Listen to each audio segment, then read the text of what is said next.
Today, we're in Washington State having a red blend. Let's get it. Welcome to another episode of Wine Still of the Week, where I go find a bottle that is under $20 that's punching above its weight class.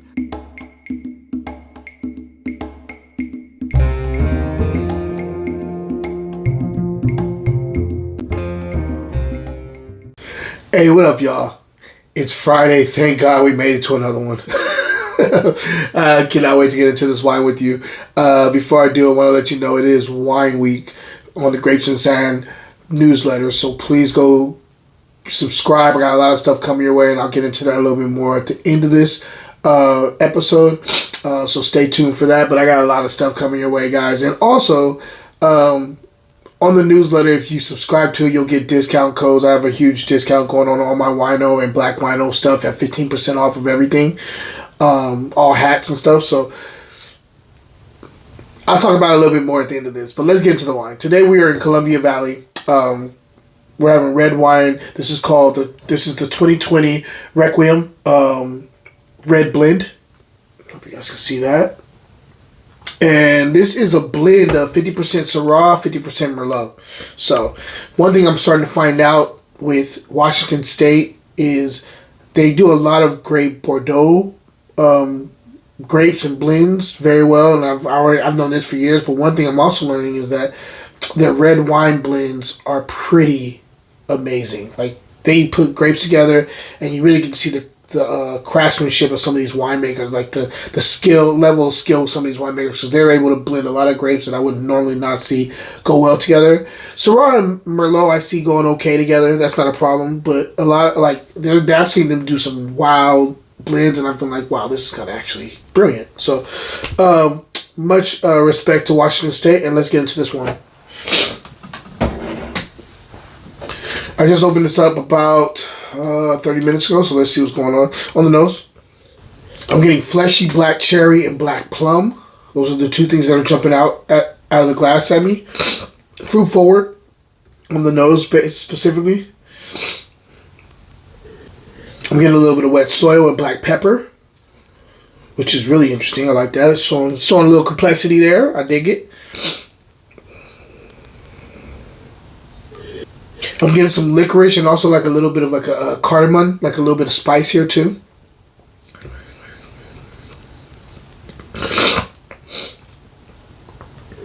There's also some black currant here going on. And like a secondary of like red fruits, some like raspberry going on here. Let's go ahead and taste it and see if everything's translating to the palate. Wine Still of the Week will be right back. Black Wino, a brand that derived from me being the lone black person in a lot of these wine rooms. I want to represent diversity in the wine world. If you do too, go to fruitandglassgear.etsy.com and copy your own hat. Cheers.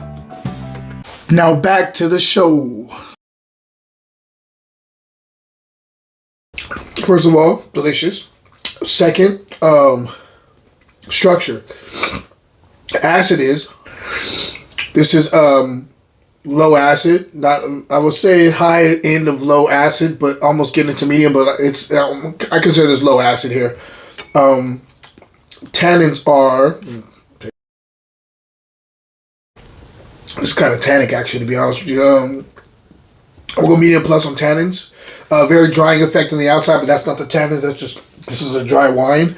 A kind of a pucker effect, but I can tell by the texture on the top of the roof of my mouth, and my gums, all this stuff. This has a good amount of tannin here, which I like. I like tannin. This makes me think this could age a little bit too. Finish is long. This is a full-bodied wine. Pretty seamless on the palate. Let's talk about the fruit. Yeah, this could definitely age. This is a builder too. Up front, fleshy black cherry, some plum going on here too, which I like.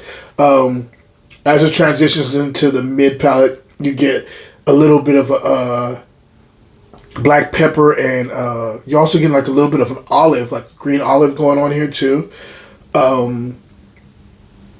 Which is, I like that. Pour a little more. This is complex. I'll give them that. This is definitely a complex wine. On the surface, it's fruit forward, but as you really dial into this, there's some complexities. There's some secondary stuff that I'm really finding pleasing to the palate. Yeah, it's like this nice, beautiful raspberry in the third quarter to the finish that I'm liking.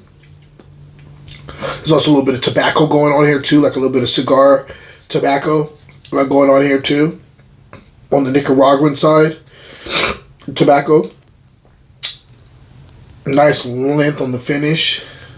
It's beautiful, elegant, like it. I feel like this needs to age. It's tasting a little young because the tannins are pretty high on this, but this is showing a lot of potential. I dig it, and I may grab some more. I highly recommend this wine. There is a little bit of a dip in between the second and third quarter, but I think it has a lot to do with the structure here, and I think this is gonna smoothen out later on as this wine grows and as it develops in the bottle. If I'm scoring this wine, I'm going 90 plus here because I do like this quite a bit. And the steal here is I got this from where did I get this from? So yeah, I found this at Trader Joe's for $7, $6.99. So definitely a steal here. I think this has some I think when you buy it now, you want to set it down. Buy 2 bottles because $7.99 is worth it.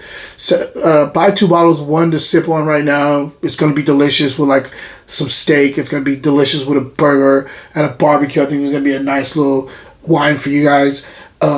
But also sit the other one down because I think this is going to age very gracefully and beautifully later on. And yeah, that's how I feel about this wine. I really like it. I saw some other reviews out there, and I was like, oh, well, I got some higher and some lower ones. So people's palates are all over the place. For me, this is a 90 plus. Actually, let's just kick it at 90. This is a 90. This is a 90 point red blend for Columbia Valley, and I like it quite a bit.